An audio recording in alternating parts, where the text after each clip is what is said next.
Tonight, welcome back to the channel.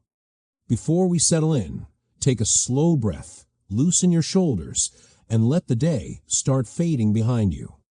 Wherever you are listening from, whether it is late at night, early morning, or somewhere in between, this is your time to unplug and drift through a quieter corner of history.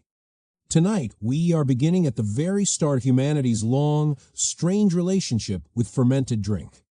Not in a royal banquet, not in a grand empire, and not with kings or philosophers, but with something much humbler, a forgotten jar in a quiet hut thousands of years ago. Long before writing, before cities, before even the idea of civilization, people were experimenting with food, crops, and survival. They did not have recipes or chemistry. They had instinct, improvisation, and luck. And somewhere in that world, our ancestors stumbled into one of the most enduring traditions on Earth. Let us go back roughly 9,000 years to Neolithic China around 7000 BCE. Humanity at this time had already discovered fire, basic agriculture, pottery, and the rhythms of planting and harvesting. But everyday life was still unpredictable. Weather shifted without warning. Crops succeeded or failed. Families stored what they could, rice in woven baskets, honey in small pots, fruits gathered from forests, and grains drying near the hearth. Clay vessels became a crucial technology. They kept food safe, held precious water, and made it possible to store harvests through winter or drought. But pottery also did something unexpected. It created the perfect environment for fermentation. Imagine a small, early farming village. The air smells of cooked rice, damp earth, and wood smoke. Outside, fields of millet and rice ripple in the wind. Inside a simple hut, on a quiet afternoon, a pot sits untouched. Maybe someone stored leftover rice with bits of fruit and honey. Maybe it was forgotten after a meal.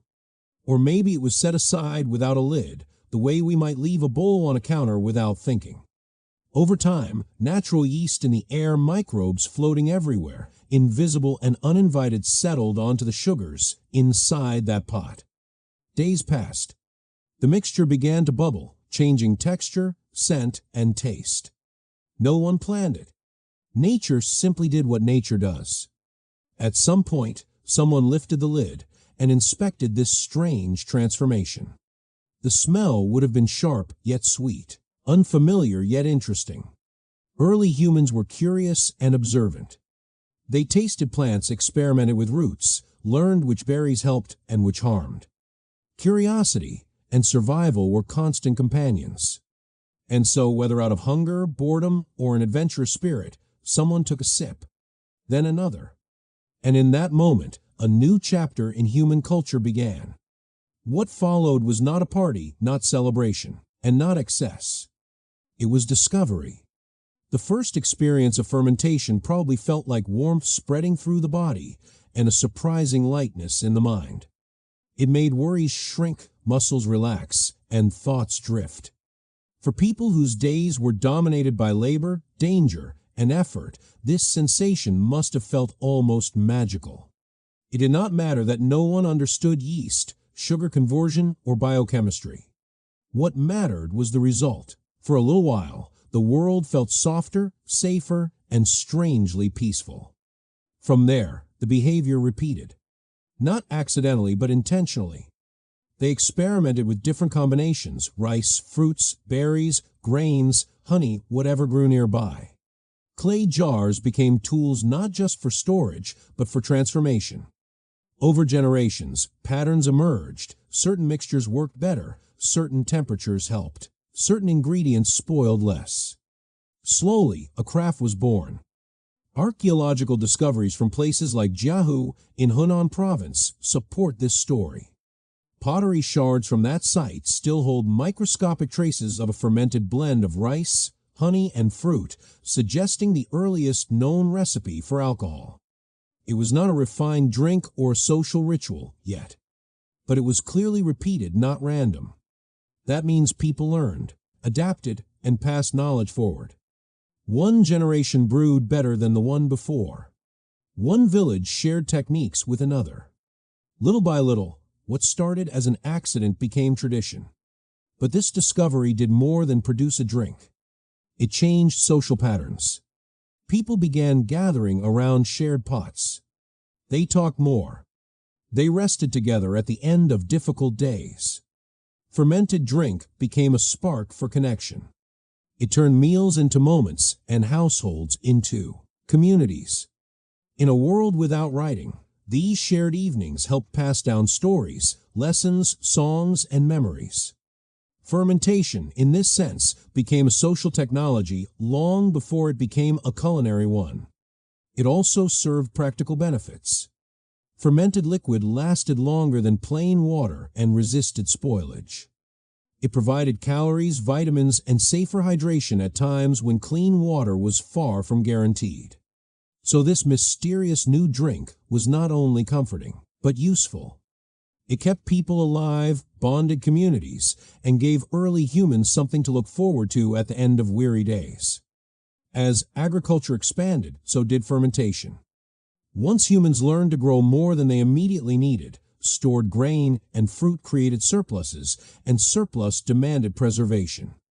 Fermentation answered that need. What began as an accident became a perfect pairing with farming itself. Wherever agriculture spread, fermentation followed close behind. So when we talk about the first drinkers, we are not talking about indulgence. We are talking about pioneers of curiosity who uncovered, through trial and error, a process that would shape economies, rituals, medicine, feasts, and daily life for thousands of years to come. A clay jar left alone in a quiet hut unknowingly set the stage for beer in Mesopotamia, wine in the Mediterranean, rice brews in East Asia, honey mead in the north, and celebratory drinking customs across nearly every civilization on Earth. That is where our story begins, not with kings or temples, but with a forgotten jar, a curious sip, and a discovery that humans chose to repeat for the rest of history. Tonight, we will follow that path from accidental ferment to global tradition, but for now, remember this, some of humanity's biggest cultural forces were born not from grand intention, but from simple curiosity and the quiet workings of time. And so our story drifts forward centuries, passing like slow river water, until we arrive in the land historians often call the cradle of civilization, Mesopotamia. Here, between the Tigris and Euphrates rivers, humanity built some of its first cities, carved its first written records, and shaped laws, temples, and trade networks. Yet among all those achievements, there is a quieter detail that reveals what daily life felt like. In this place where civilization took its early steps, people chose to brew beer before they learned to bake bread. Picture a sunrise in ancient Sumer roughly 5,000 years ago. The air is cool before the desert heat rises. Farmers guide cattle across soft soil while irrigation canals glimmer in the morning light. In the shadow of a mud brick temple, the smell of grain hangs in the air. Barley is everywhere, carried in baskets, dried on mats, stored in jars. It is the foundation of life. But instead of baking it into loaves the way we imagine, many of the earliest uses of barley involve soaking, fermenting, and transforming it into a thick, nourishing drink. Mesopotamian beer was not golden, bubbly, or clear. It was cloudy, hearty, and filled with grain fragments. More like drinkable porridge than a modern beverage. But in a world where food security was fragile, this drink made perfect sense. It delivered calories, hydration, and nutrients all at once. It was both meal and medicine, comfort and routine. Across the city of Uruk or Lagash, people gathered around large clay vessels to sip this brew through long reed straws. These were not private cups or individual servings. They were shared jars, shared moments, shared rituals. When a pot was placed at the center of a table, everyone leaned in. Conversation slowed. Voices softened. The act of drinking became an act of belonging. A family, a work crew, or a circle of friends all sipping from the same vessel, this was community in its simplest form. But beer in Mesopotamia was more than just a daily drink. It was an economic pillar. Workers were paid in rations of beer, recorded carefully on clay tablets by temple scribes. These tablets, still readable today, show symbols of jugs and bowls next to names and numbers. When someone completed a task digging a canal, hauling clay, harvesting grain, their reward was not coins, not bread, but measures of beer. It was a currency of nourishment. Even more telling is the spiritual role beer played here.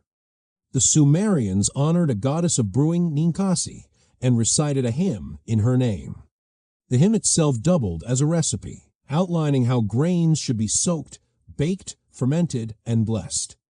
In this culture, beer was not a side note. It was a gift worthy of the divine. Temples brewed on a large scale, supplying both rituals and daily needs. Pouring a drink was not only for refreshment, it was an offering, a bridge between humans and the gods they worshipped. Why did this drink become so central? The answer is surprisingly practical. Water from rivers and canals, though abundant, was not always clean. Without modern sanitation, clear water could still bring sickness. But the brewing process, soaking, heating, fermenting, removed many of those dangers. In other words, drinking beer was safer than drinking water. So when a parent handed a child a bowl of this thick, mild brew, they were not being careless. They were being protective. Beer kept families alive, workers hydrated, and cities functioning. Imagine an ordinary evening near the ziggurat of Uar. The sun is low, fires are lit, and music from a clay flute drifts through the streets. A group of laborers unwind after a long shift on a building site. They sit on woven mats, dipping their straws into a shared pot. They are not celebrating anything in particular. They're simply restoring themselves, sip by sip, after a long day of dust and heat. This was the rhythm of life. And as cities grew larger, beer helped hold them together. Grain was taxed, stored, redistributed, and brewed through temple systems that acted as both government and warehouse. Beer storage meant security. If harvests went poorly, a stock of fermented grain could still carry a city through hard seasons. This simple drink supported a complex society. There is also a more human layer to this story. Beer gave people a way to mark time. Morning beer for workers. Midday beer to cool the body. Evening beer to soften thoughts before sleep. In an age without clocks, seasons, or schedules as we know them, rituals like this shaped a sense of daily rhythm. It brought comfort. It made life predictable, even when nature was not. And so long before entertainment halls, long before theaters or public squares, the first form of social relaxation in an urban setting was a clay pot and a few straws shared at dusk. When we look at Mesopotamian art's simple carvings of people raising cups or leaning over communal bowls, we are seeing some of the oldest depictions of leisure and companionship in human history. Beer came before bread because drinking was the fastest, most efficient way to unlock the energy inside barley. Brewing required less equipment than baking, and the result lasted longer. You could store it. You could portion it. You could move it. You could even use it as payment. Bread would rise later, as ovens improved and culinary skills expanded. But beer was the early breakthrough, portable, preservable, and powerful. From that first forgotten jar in Neolithic China to the bustling cities of Mesopotamia, fermentation had evolved. It was no longer an accident of nature. It was a profession, a skill, a symbol, and a cornerstone of society.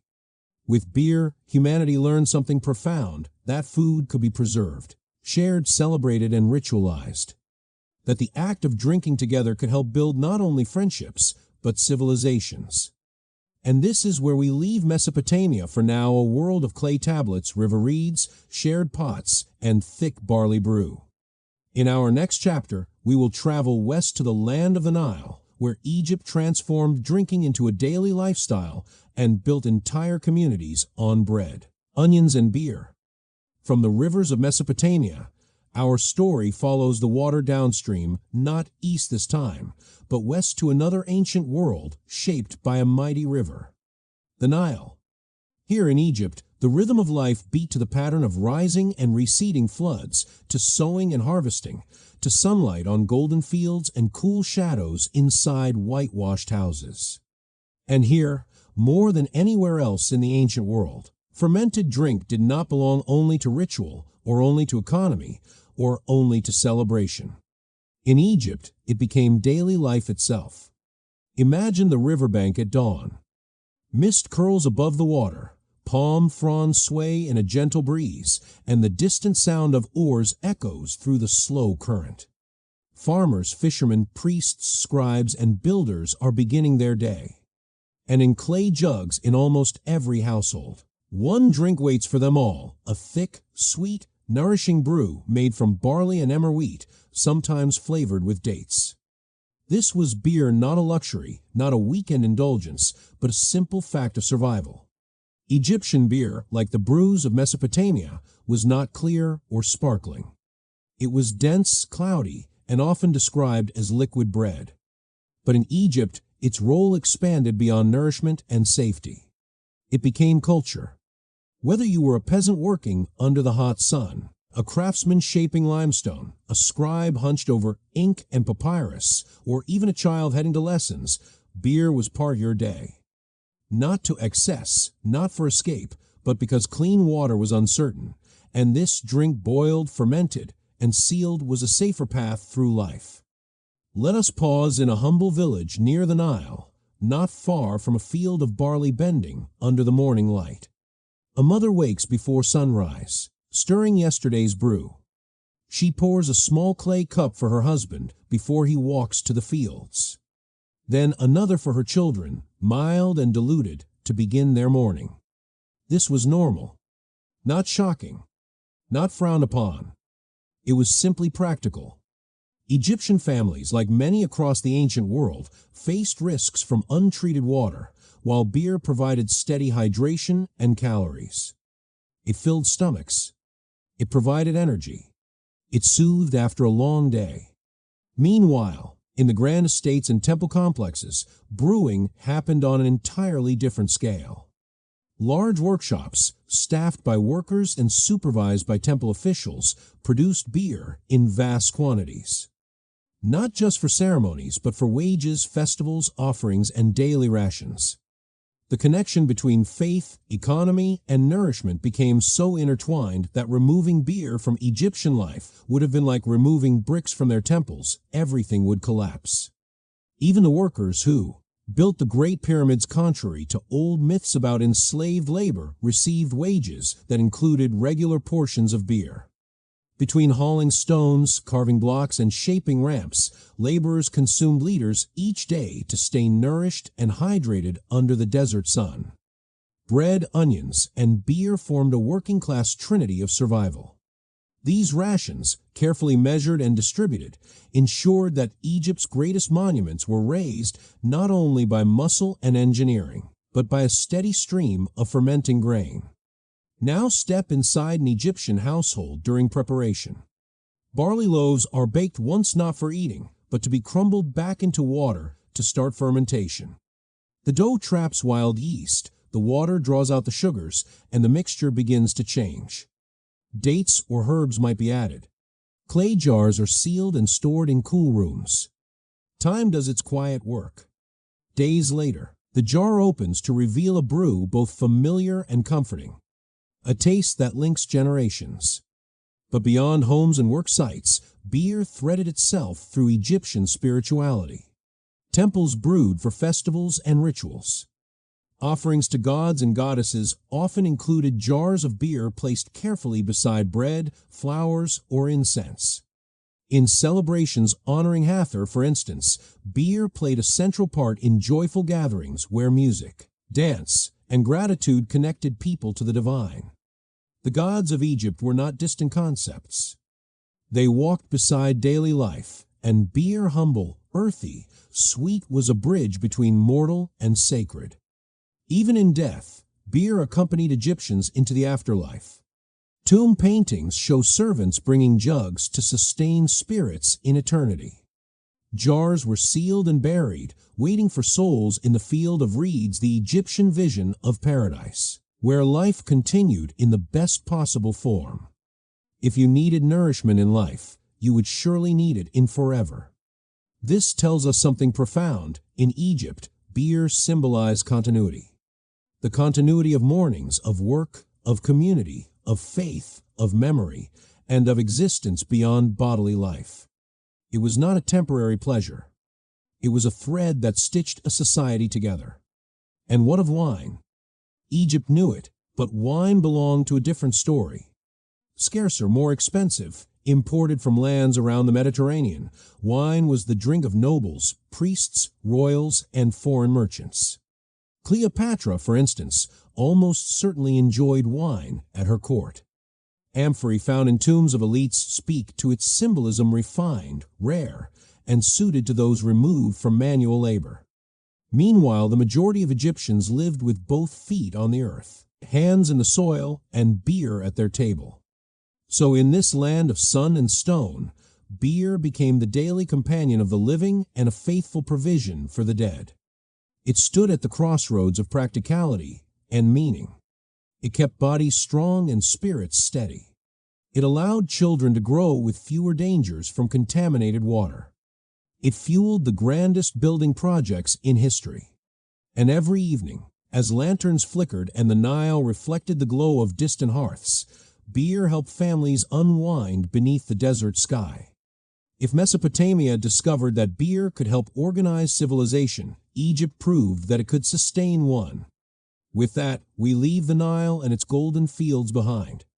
In our next chapter, we will cross east again, this time into ancient China, where alcohol became not just nourishment, and not just daily habit, but ceremony, philosophy, and social order. From the golden plains of Egypt, our path turns east, across deserts, mountains, and deep river valleys, until we arrive at another ancient cradle of civilization, the early kingdoms of China. Here, in the shadow of the Yellow River, a different drinking culture emerged, one that transformed fermented beverages into instruments of ceremony, hierarchy, and moral order. If Mesopotamia used alcohol to build community, and Egypt used it to sustain daily life, then China used it to shape civilization's rhythm and etiquette. Imagine a quiet courtyard in the dawn of the Shang or early Zhou period. Bronze vessels rest on lacquered tables. Silk banners sway softly in the morning air. A circle of nobles, dressed in layered robes, gather for a formal ceremony honoring ancestors who are believed to watch over the living. In the center, attendants warm a fragrant rice wine, carefully lifting it with bronze ladles. Nothing here is casual. Nothing is improvised. Every gesture from away the wine is poured to the order in which cups are raised follows ancient rules passed down through generations. Alcohol in early China was not merely a drink. It was a ritual language. The people of this world believed that the boundary between the living and the dead was thin. Ancestors remained part of the family, guiding and witnessing their descendants. Offerings of food, incense, and wine were not symbolic. They were acts of communication. To pour a cup was to speak. To toast was to remember. To drink was to acknowledge one's place in a chain of lineage stretching backward through time. For this reason, China refined alcohol with remarkable precision. Fermentation was studied, controlled, and improved. Bronze artisans crafted elaborate vessels, gu and zun shape and function carefully matched to specific moments in a ceremony. Each vessel carried meaning. The ju, with its pointed legs and elegant spout, kept wine warm over embers. The tall gu emphasized grace in the raising of a cup. Even the patterns on the metal, the fierce Taotai masks, were reminders that ritual demanded discipline, humility, and respect. This was not drinking for escape. It was drinking for structure. In these early courts, a banquet was not simply a meal. It was a performance of order. The seating was arranged by rank. The toasts followed a hierarchy. Elders were served first. Guests responded with measured words, refined posture, and calm expression. Too much noise, too much laughter, or too much indulgence could be seen as a flaw in character, and flaws in character had political consequences. A single misstep at a ritual banquet could ruin a reputation. Yet, there was beauty here too: poetry, music, and philosophical reflection. Rice wine warmed the body, releasing stiffness and opening space for thought. After the formal rites, conversations flowed more freely. Musicians played zither. Poets recited new verses beneath lantern light. Scholars debated harmony, virtue, nature, and fate. In that gentle afterglow, wine became something like a companion to the mind. But even in these quieter hours, moderation was admired. Ancient Chinese texts often warned that excess drinking led to disorder not only in the body, but in society. A ruler who drank too heavily could lose clarity and weaken his state. A minister who abandoned restraint could lose dignity and influence. The message was simple: drink could lift the spirit, but it must never command it. In contrast to later cultures that celebrated unrestrained revelry, early China tied alcohol to responsibility. To see the difference, imagine a noble minister leaving a banquet after a long evening. He is not stumbling or shouting. Instead, he stands beneath a courtyard tree, hands clasped politely, bidding farewell to the host. He has had enough to soften the edges of thought, but not enough to lose control of it. This ideal elegance without excess would shape Chinese drinking culture for centuries. Over time, as philosophies like Confucianism and Taoism took deeper root, the role of alcohol expanded. For Confucian thinkers, ritual drinking reinforced respect, loyalty, and proper conduct. For Taoist poets and sages, wine sometimes served as a gentle loosener of the self, something that allowed intuition, imagination, and natural feeling to surface. In both cases, the cup had a purpose. Rice wine became present in weddings, harvests, peace agreements, birthday banquets, and ceremonies of mourning. It marked both beginnings and endings. It comforted hearts in sorrow and amplified joy in celebration. It was flexible, yet always framed by context. The drink itself did not define the moment, the ritual did. The archaeological record still preserves these stories in bronze and clay. Museums today display vessels recovered from tombs, their interiors once stained with rice, wine offered to ancestors. Written records, too, survived on bamboo strips and silk scrolls describing bans, permissions, toasts, and etiquette. Through these traces, we see that alcohol in ancient China functioned almost like a social mirror reflecting values of respect, harmony, memory, and self-discipline. So unlike Egypt's everyday cups or Mesopotamia's communal bowls, China elevated drinking into an art of balance. A sip was never just a sip. It was a gesture, a signal, and a vow to maintain order within oneself and within society. And with that, our journey through the ancient world continues. We leave behind the bronze vessels cooling in a silent courtyard and travel west again to the lands of myths and theater, where Greece transformed drinking into philosophy, storytelling, and spirited debate.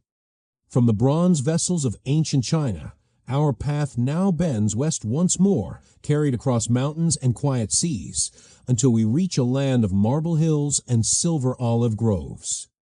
Greece. Here, for the first time in our journey, alcohol becomes something more than sustenance, more than ritual, and more than community fuel. In Greece, wine becomes conversation. It becomes theater. It becomes philosophy, reflection, and the gentle expansion of the mind. Picture a warm evening in classical Athens. The sun has slipped behind terracotta rooftops, and oil lamps glow through doorways along narrow stone streets. Inside a private home, a small group of guests recline on cushions around a low table. At the center rests a large mixing bowl called a crater. Wine has been poured but not yet served. A host calm, deliberate, dilutes it with cool water. This step is essential.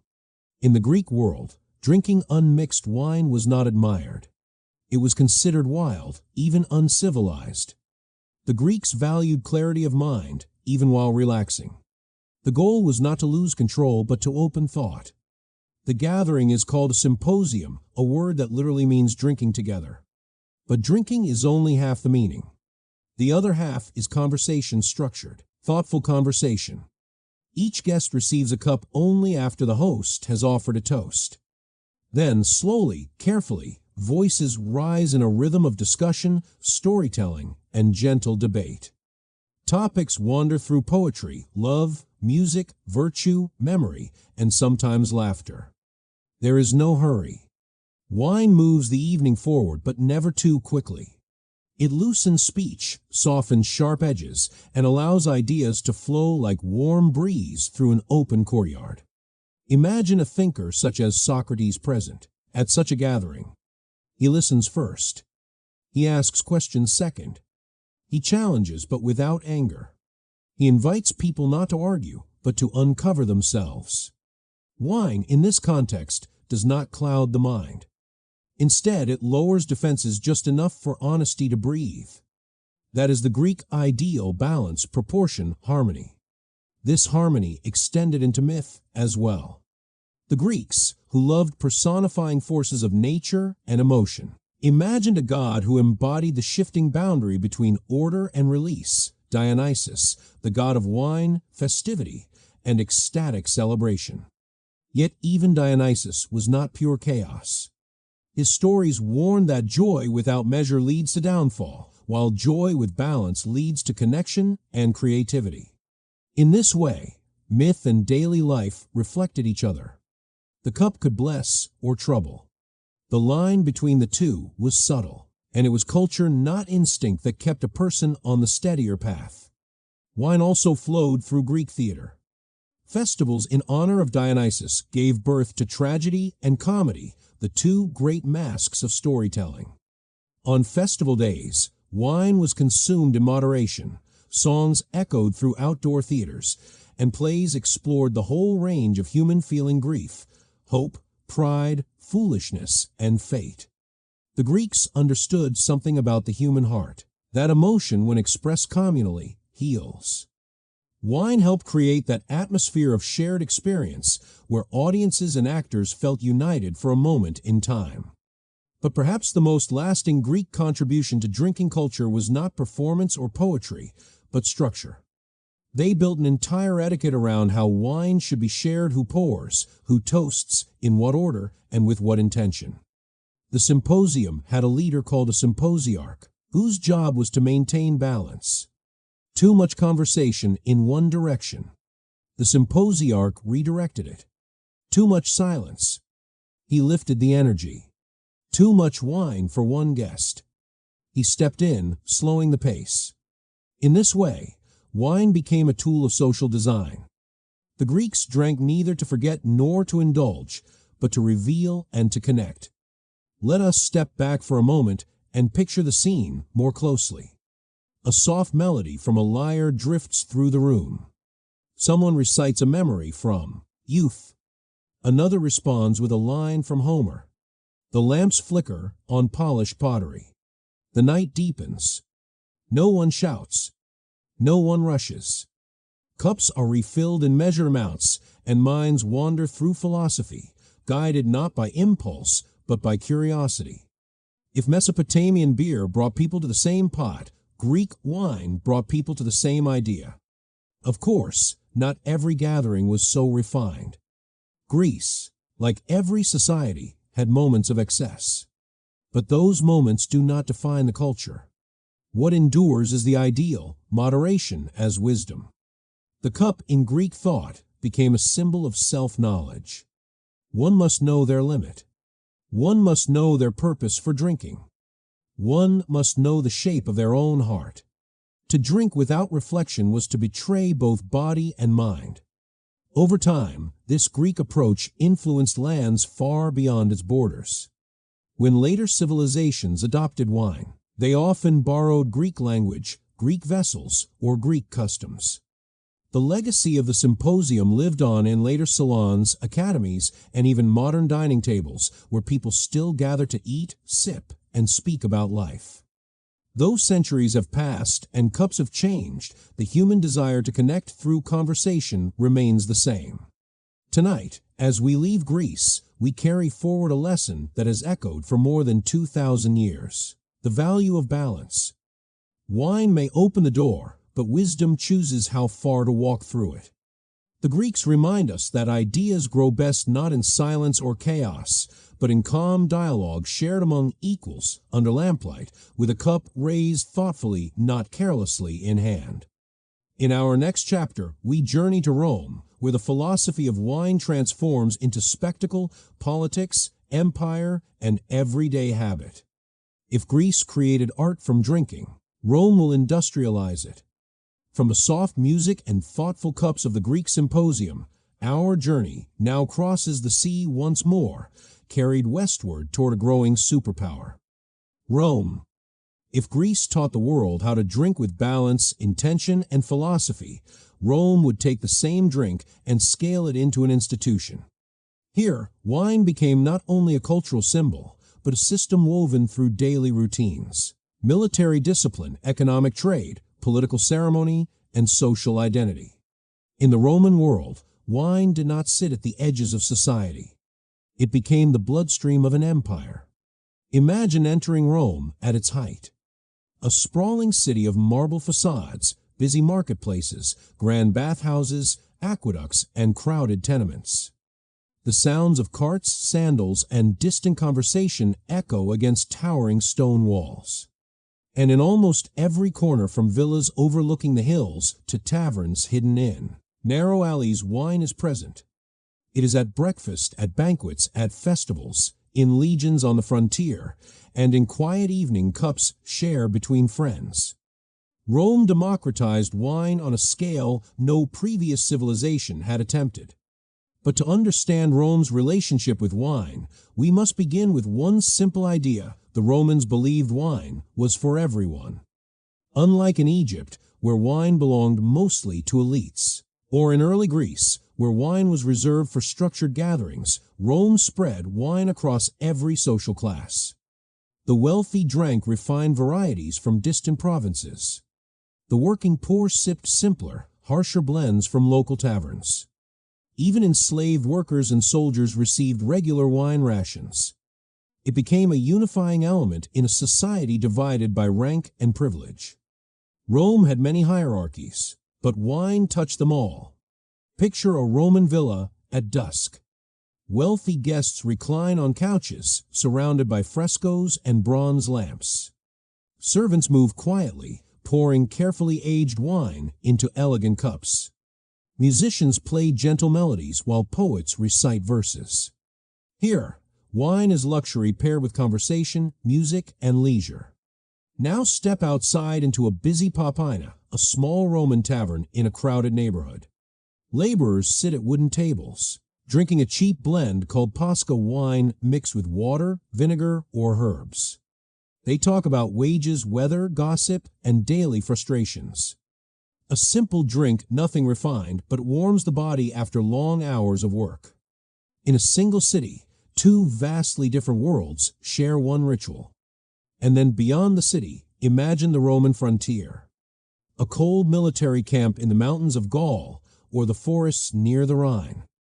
Legionaries sit beside small fires after marching all day. Their shields rest nearby, and steam rises from old cloaks drying in the night air. Each soldier receives a measured portion of wine, not for celebration, not for indulgence, but as part of discipline. Roman commanders believed that providing wine kept morale steady, reduced sickness, and reminded soldiers of their connection to home. In this context, wine became part of military structure, as essential as armor or rations. This is what made Rome different. The Greeks saw wine as a companion to thought. The Mesopotamians saw beer as nourishment. The Egyptians saw brewing as daily life. But Rome used wine as infrastructure. Wine also became an economic engine. Vast vineyards spread across Italy, Gaul, Hispania, and North Africa. Amphory large clay transport jars moved by the thousands across the Mediterranean. Ports, warehouses, and trade routes all carried the weight of the wine economy. Each harvest shaped fortunes. Each shipment tied provinces closer to the capital. Wine turned conquered lands into productive partners, linked by commerce and shared habits. As long as vineyards thrived, the empire's trade network pulsed with life. But Rome's love for wine had another layer: politics. At banquets, leaders displayed generosity by offering rare vintages. Candidates won favor by sponsoring public feasts. Emperors used wine as a symbol of abundance and stability. A cup raised in a grand hall was more than a drink, it was a message. It said, "Rome is prosperous, Rome is generous, Rome endures." Even diplomacy drank from the same cup. When foreign envoys visited, shared wine smoothed tensions and opened dialogue. Of course, Rome, like all civilizations, wrestled with excess. Philosophers such as Seneca and Pliny the Elder warned against overindulgence. They believed that too much wine blurred discipline, the very quality Rome admired most. Yet even these critics did not reject wine itself, they rejected imbalance. In their eyes, the fault was not in the drink, but in the lack of self-control. So at its core, Roman wine culture can be understood through contrast. Refined villas versus crowded taverns, rations in the army versus luxury in elite banquets, philosophical warnings versus political celebrations. A drink for everyone, used in different ways. And yet, the thread is consistent. Wine helped hold the empire together. As night falls on our imagined Rome, lanterns flicker along streets, and the city slowly quiets. A final cup is poured in countless homes before sleep. Far from the capital, in distant provinces, the same ritual unfolds under different stars. The empire is vast, diverse, and complex, but this simple act repeats everywhere, tying millions of lives into a shared routine. Where the Greek cup inspired ideas, the Roman cup built systems. Wine became the empire's handshake, its habit, and its symbol. And from Rome, this habit would spread further still, shaping Europe for centuries to come. In our next chapter, we journey east again, this time to Persia, where poetry, paradox, and prohibition intertwine, creating one of history's most complex relationships with the cup. From the disciplined roads of Rome, our journey drifts east once more into a land of gardens, poetry, nightingales, and meticulous tradition. Persia. Here, wine did not settle into a single meaning. Instead, it became a tapestry of contradictions, praised in verse, restricted in law, cherished in secret, and remembered in longing. If Greece turned drinking into philosophy, and Rome turned it into infrastructure, Persia turned it into emotion. Imagine a courtyard in an ancient Persian city, perhaps in Persepolis, or later in Shiraz. A pool of still water reflects the moon. Cypress trees stand silent beside carved stone walls. Cushions are laid out near low tables, and a small group gathers beneath hanging lanterns. Their voices are soft, their laughter slow, and in the center sits a slender clay jug of wine. The aroma is sweet, touched by sun and soil. For now, the world outside the courtyard fades. Wine, in this moment, is not about power or ceremony or daily survival. It is about feeling. Persian poets, those quiet architects of a heart, turned wine into metaphor. To them, the cup could represent joy, truth, longing, surrender, or the fleeting nature of life itself. A sip was not just a sip, but a symbol. It meant embracing what is beautiful even when the world is uncertain. It meant choosing wonder over worry, even for just one night. Yet, at the same time, Persia also knew restraint, sometimes through cultural values, sometimes through religious rules, sometimes through royal decree. This created a unique tension. The poetic world and the political world never fully aligned. In poems, wine flowed freely. In courts and law codes, it often did not. But rather than destroy each other, the two forces, permission and prohibition, formed a strange harmony. One side gave shape, the other gave soul. To understand this duality, Picture two scenes. In the first, a formal banquet in the Achaemenid era. Nobles sit in orderly fashion. Servants move with precision. Wine is served in measured amounts, and everyone maintains dignity and posture. The drink here is controlled, elegant, a symbol of civilization. In the second scene, centuries later, a poet sits alone beside a lamp, writing verses that will outlive empires. Outside, rules restrict the cup. But on the page, wine flows. The poet lifts the unseen glass again and again, not for taste, but for inspiration. The cup becomes a symbol of inner freedom, the right to dream, to love, to feel, and to question. These two Persia's public restraint and private imagination coexisted for generations. And out of this coexistence came one of history's richest emotional literatures. In Persian storytelling, wine often appears alongside gardens, night skies, running fountains, and blooming flowers. These images formed a setting known as the Paradisa, a walled garden of beauty, order, and peace. From this word, the modern word paradise is derived. Within such imagined gardens, the cup helps the heart remember its softer nature. A single sip is linked to music, poetry, and conversation never as a wild escape, but as a gentle unlocking of the inner world.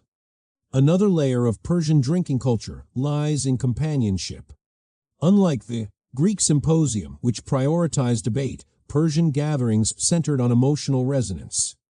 Instead of arguments, you find recitations.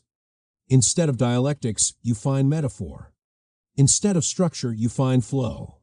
Here, the measure of a night is not in the number of cups poured, but in the sincerity of what is spoken between them. Yet even with its tenderness, Persian wine culture always carried tension. When religious teachings later discouraged or forbade alcohol, society did not erase the symbol, it transformed it. The cup became spiritual. Mystic poets used it to express transcendence. The wine was no longer physical. Now, it represented divine love, or a direct meeting between the soul and the sacred. The tavern became a metaphor for awakening. The tavern keeper became a guide. The drink became enlightenment. So Persia gave the world something no other civilization on our journey had yet offered. Wine as both earthly comfort and spiritual metaphor. Let us slow once more and picture a final scene. A warm night in Shiraz. The lantern light is almost gone. A poet leans back, gazing at the stars that have outlived kings and conquerors. His cup is nearly empty. He thinks about joy and sorrow, about time and fate, and he writes a single couplet before the lamp dims. In those 2 lines, maybe 12 words at most, he captures a feeling that would take other writers a lifetime to express. Across centuries, we read his words, and even without the cup in our hands, we understand the mood. Persia reminds us that drinking is more than a physical act. It is a reflection of longing, memory, beauty, and contradiction. A reminder that humans are emotional beings before they are logical ones. A reminder that rules shape behavior, but imagination shapes meaning. Now, as our journey continues, we turn toward colder lands and rougher tables. For in the next chapter, we will explore the northern tribes of Europe, Celts, Germans, and Norse, where alcohol did not flow in gardens or gold-lit courtyards, but in timber halls of roaring fires, winter winds, and unrestrained celebration. From the rose-scented gardens of Persia, our journey drifts northward into colder winds and wilder landscapes. Here, dense forests stretch to the horizon, mountains carve harsh silhouettes against gray skies, and winters linger long after the calendar begs them to end. This is Northern Europe, the world of Celts, Germans, and Norse. In this region, alcohol took on yet another identity.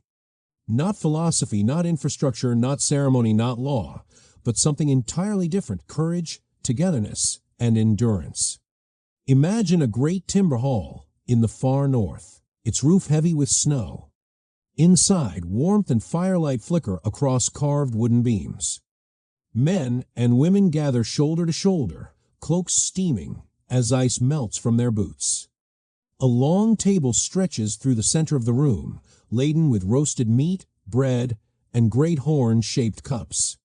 In those cups, glowing like captured sunlight, lies mead. Mead fermented honey mixed with water and sometimes herbs or berries was likely one of the oldest drinks in this region, favored long before wine ever reached northern shores. To the people of these lands, honey was rare and precious, and anything born from it was a gift. As the golden liquid passed from hand to hand, voices rose, laughter echoed, and songs of ancestors filled the smoky hall. In this world, drinking was not a quiet, thoughtful ritual. It was a celebration of survival. Where Greece valued thoughtful moderation and China prized ritual order, the northern tribes embraced emotion, instinct, and weathered spirit. For them, life demanded resilience. Storms took ships. Winters took livestock. Raids and hardship were part of the rhythm of existence. In such a world, alcohol became a warm shield against the cold not just of climate, but of circumstance. A cup did not invite contemplation so much as connection. Picture a Celtic chieftain raising a large wooden cup, toasting warriors after a victorious defense of their homeland. The mead is thick and aromatic, flavored with local herbs. Around him, his people shout words of praise and loyalty. The drink flows as freely as the stories, and every retelling of bravery grows just a little more dramatic beneath the hall's smoky rafters. Mead, in this context, stitched community together. It reinforced identity, memory, and belonging. Now step into a Germanic village, deep in a pine forest. Snow drifts against the longhouse, and wind howls through the trees. Inside, a family shares a simpler drink, ale made from barley, darker and earthier than mead. This ale is not reserved for celebration alone. It is a daily comfort, a way to endure long winters and long workdays. A cup is passed, then another, as stories travel from one generation to the next. The ale warms the body, but the real warmth comes from voices shared in dim firelight. And then, further north still, imagine a Norse hall on the coast of Scandinavia. Waves crash against rocky shores, and shielded warriors gather after a long voyage. Their hall is lit by torches' bright points in a world of long darkness. Here, mead and ale are tied to courage. Before battles, a shared drink is a promise of unity, whatever comes next. No one faces it alone. After battles, the cup becomes remembrance, a way to honor those who did not return. In this region, alcohol becomes a bridge between hardship and hope. One thing stands out as we observe these northern cultures: fellowship mattered more than refinement. Drinking was not about fine etiquette or elegant vessels. It was about shared breath, shared warmth, and shared purpose. In lands where survival depended on loyalty and cooperation, any act that strengthened bonds was sacred in its own way. Another difference is storytelling. If Mesopotamia gave us clay writings and Greece gave us theater, the northern world gave us epics sung aloud, tales like those that would eventually become the Norse sagas or Celtic legends. These stories were rarely recited in silence. They were performed beside fire, with voices rising and falling like waves, while cups made their rounds. If the Greeks used wine to open a mind, the northerners used mead to open the heart. Yet even here, balance had meaning. Though feasting could be loud and spirited, restraint was still valued in leaders. A good chieftain or respected elder knew when to pass the cup aside, when to speak clearly, and when to let silence guide the hall. In that way, discipline and indulgence existed side by side, like winter and spring opposites that defined each other. And so, in this colder world, alcohol became a companion to endurance. Not an escape, not a philosophical instrument, but a simple source of warmth, solidarity, and emotional strength. It helped people feel less alone against long nights and long roads. It turned hardship into memory, and memory into story. As the hall quiets and the torches burn low, our journey must move forward again. The cups of Northern Europe have shown us a new face of drinking culture rooted in fellowship, fire, and fierce community. But ahead lies another transformation.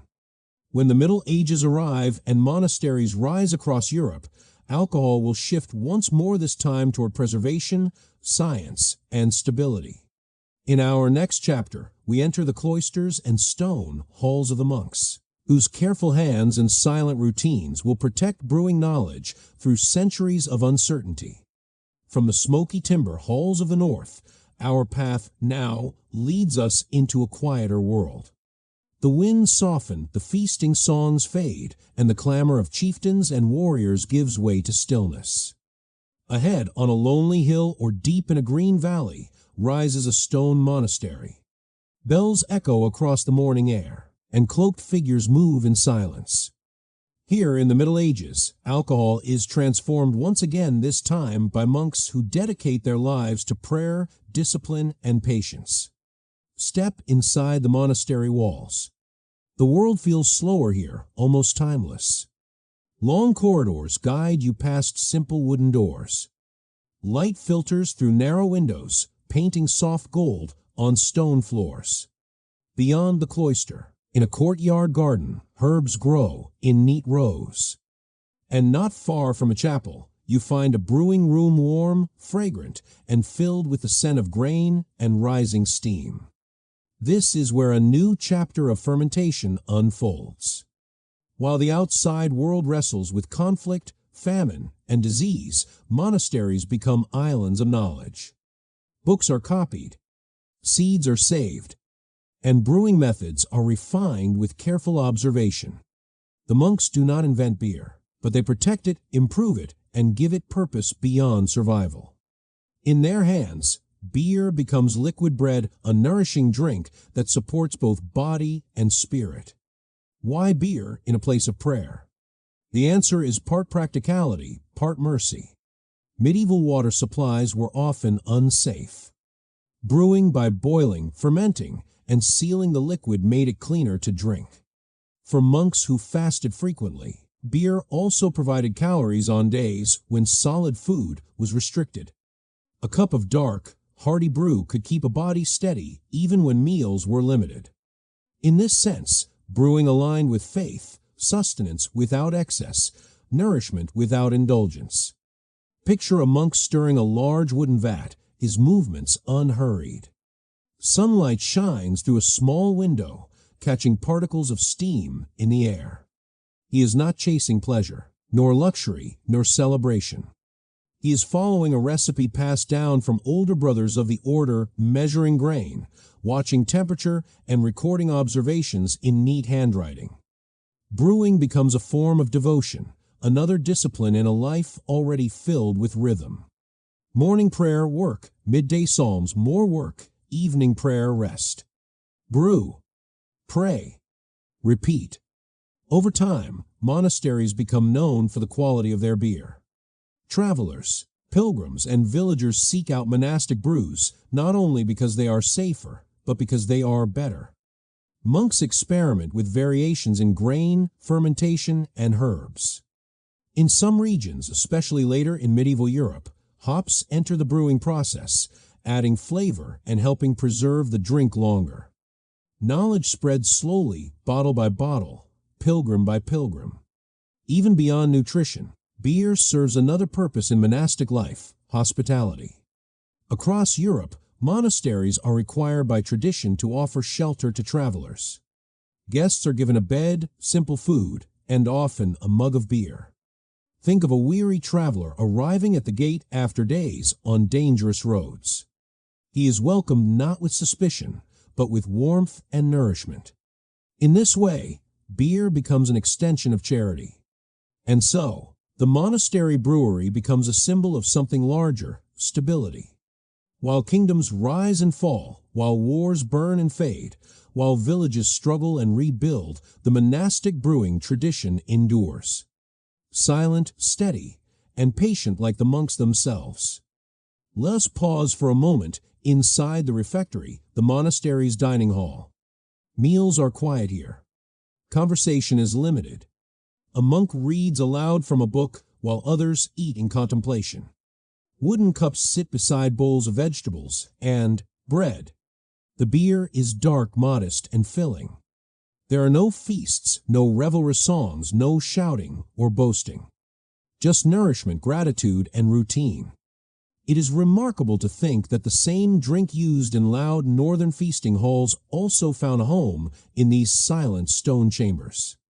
Fermentation, it seems, adapts to its environment, becoming whatever the culture needs: warmth for a winter hall, clarity for a Greek philosopher, ceremony for a Chinese court, survival for a Mesopotamian worker, and discipline for a monk in prayer. Through centuries, monastic brewing will quietly shape the future. Even today, some of the world's most respected traditional beers trace their lineage back to monastic breweries. Techniques perfected long ago still influence modern brewing science.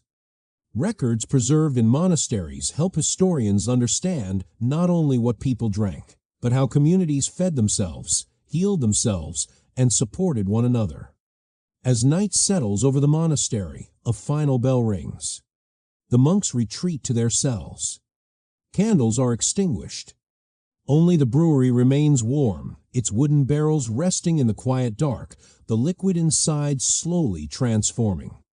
Time and yeast continue their invisible work through the night. Tomorrow, prayers will begin again, and so will the brewing. With that, we leave the cloister halls behind and continue our journey. Ahead lies a world beyond monastery walls, the medieval towns, markets, and taverns where ordinary people gather once more.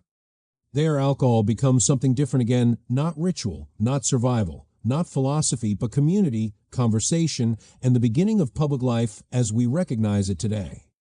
From the monastery walls, our path now winds outward again into the everyday world of medieval towns. Cobblestone streets, open markets, horse carts ringing church bells, and rows of timber-framed houses leaning gently toward narrow lanes.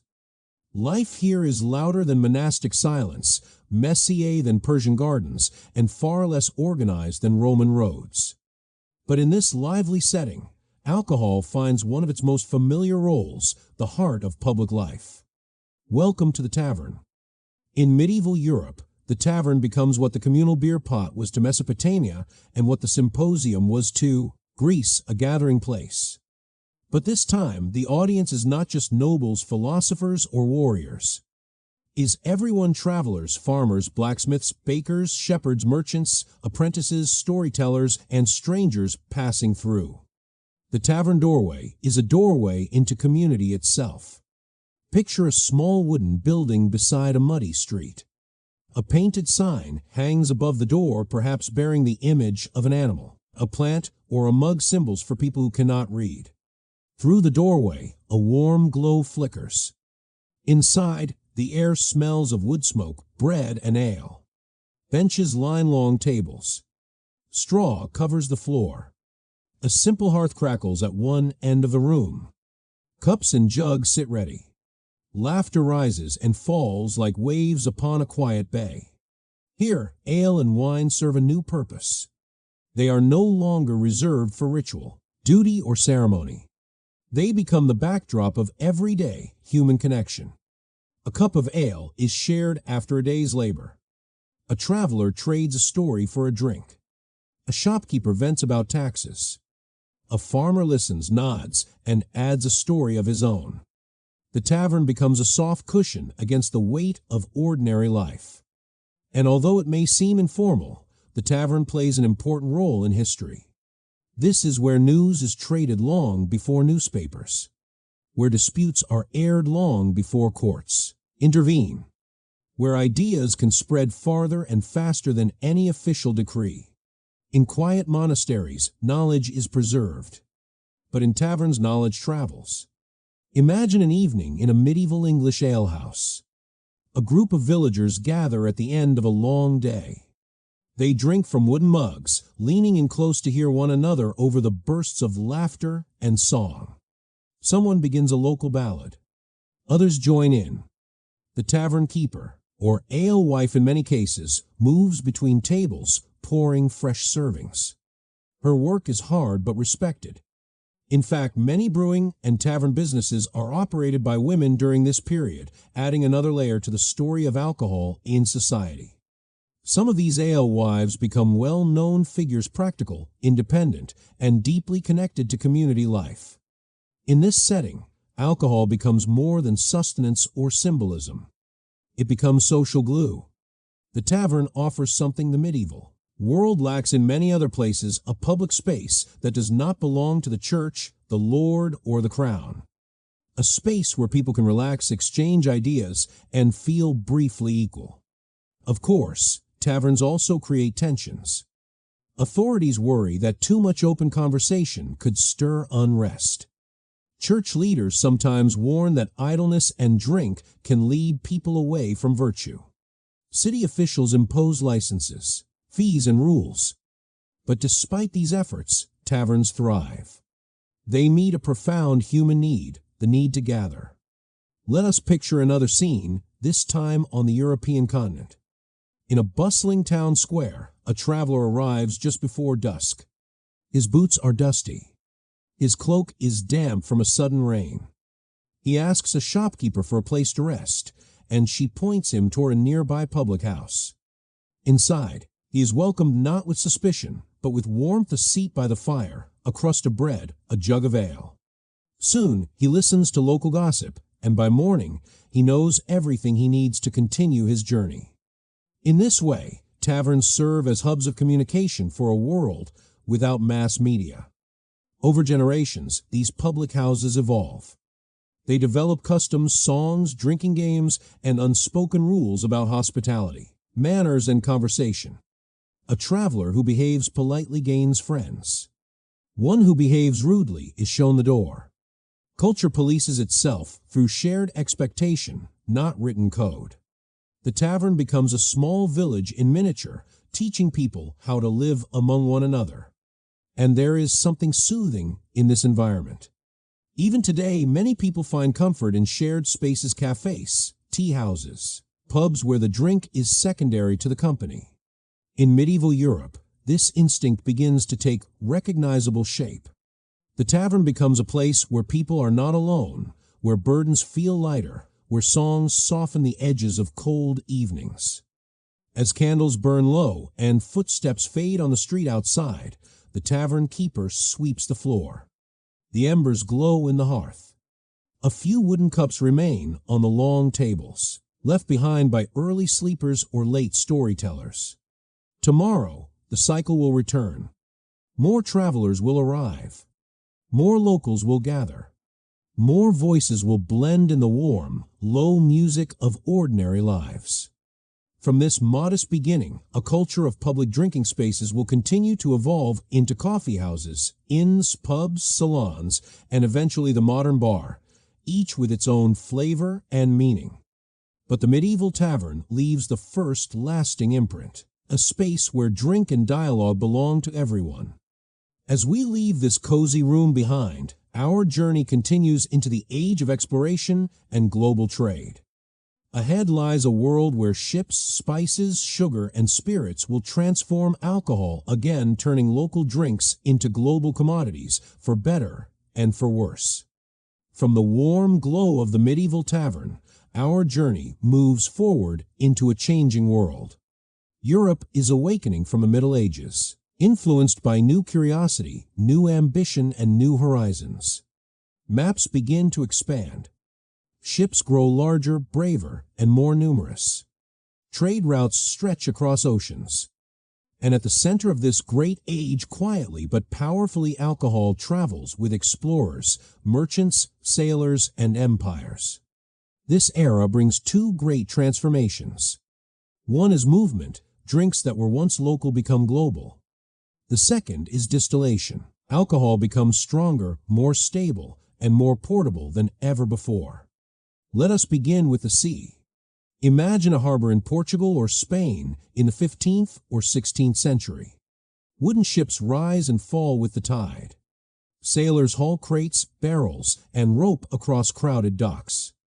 Captains bark orders while gulls circle above. On board these vessels are casks of wine, ale, or newly emerging spirits, both for consumption during the voyage and for trade at distant ports. For sailors, alcohol is more than comfort. It is protection. Water stored in barrels often becomes unsafe during long voyages. Beer or wine, through fermentation, remains drinkable longer. Later, as distillation spreads, stronger spirits such as brandy and rum last even longer, surviving heat, storms, and time. A ration of alcohol becomes part of the daily life of a sailor. Each sip connects him to home, to habit, and to morale. In the middle of an unpredictable ocean, familiarity is its own form of safety. Now consider distillation, the process of heating fermented liquid to collect its concentrated vapor. This technique existed in earlier centuries, but it is in this period that it becomes widespread. Distilled beverages transform alcohol from something mild and local into something potent and portable. Wine can spoil, beer can sour, but spirits endure. From this moment forward, alcohol becomes a companion not only of villages, but of voyages, armies, and global trade. Let us pause in the Caribbean, where sugar plantations and European fleets collide. Here a new drink emerges, rum. Made from sugarcane byproducts, rum quickly becomes part of maritime life, tied to sailors, merchants, and trade systems that shape entire economies. In time, rum moves between continents linking Europe, Africa, and the Americas. The drink becomes a symbol of both opportunity and complexity in a world growing rapidly interconnected. Elsewhere, brandy travels across trading ports, and whiskey begins to evolve in Ireland and Scotland. With each journey, alcohol adapts to new climates, new customs, and new tastes. Drinks that were once tied to a single culture now cross oceans and languages. But this new mobility comes with another consequence. Alcohol becomes commerce on a massive scale. No longer just part of daily life, it becomes part of national strategy. Ports depend on it. Merchants profit from it. Governments tax it. The drink that once warmed small circles around ancient fires now fuels global economies. Let us imagine a quiet evening in a coastal trading town. A tavern near the docks fills with voices: Dutch merchants, Portuguese sailors, English captains, local townsfolk. Their cups hold different drinks, flavored by different lands, but they share one table. The atmosphere reflects a changing world, cultures mingling, ideas traveling, and beverages crossing borders faster than stories can keep up. Alcohol also becomes tied to medicine and preservation in this era. Spirits are used as disinfectants, tincture bases, and ingredients in early medical practice. Whether or not these treatments worked by modern standards, they reveal an important truth: distilled alcohol becomes a tool, not just a drink. And as the centuries progress, another shift takes shape. Coffee, tea, and chocolate begin to enter Europe through similar trade networks. Unlike alcohol, these drinks stimulate rather than soften the senses. Soon, taverns will coexist with coffee houses and tea rooms. Each beverage will gather its own audience, its own rituals, its own cultural footprint. But alcohol remains the old traveler, the drink that has seen more of the world than any captain, merchant, or king. By the end of the age of exploration, alcohol has achieved something no previous era could have imagined. It has become global. Mead in the north, wine in the Mediterranean, beer in towns and monasteries, spirits on ships, and in colonies, each beverage now moves beyond the boundaries of birthplace. A cup in one port might contain grains from another continent, sweeteners from another, and techniques perfected in yet another. Fermentation and distillation have become borderless. And yet, across all this movement, one thing remains unchanged. People still lift a glass for comfort, for company, for ritual, or for a moment of warmth against the uncertainties of life. The distances are greater, the drinks are stronger, and the world is wider, but the intention is familiar, echoing the oldest impulses of humanity. As the sails of exploration lower and new nations begin to rise, our journey enters its final historical chapter. Ahead lies the modern world, an age of industry, science, regulation, celebration, caution, invention, and reflection. Alcohol will not disappear. Instead, it will transform again, becoming at times a companion, at times a challenge, and always a mirror of human culture. From the age of sales and distillation, our journey now drifts into a new world shaped not by kings or conquerors, but by machines, factories, newspapers, and nation-states. The Industrial Revolution and the centuries that follow will transform alcohol one more time, turning it into a product of mass production, mass consumption, and mass regulation. In this era, alcohol ceases to be the privilege of a class or the treasure of a region. It becomes universal, accessible, and firmly woven into the rhythms of modern life. Picture a European city in the 19th century. Chimneys line the sky, releasing black ribbon trails of smoke. Workers flood in and out of iron gates as steam engines rumble. In crowded neighborhoods, life becomes faster, harsher, and more densely packed than ever before.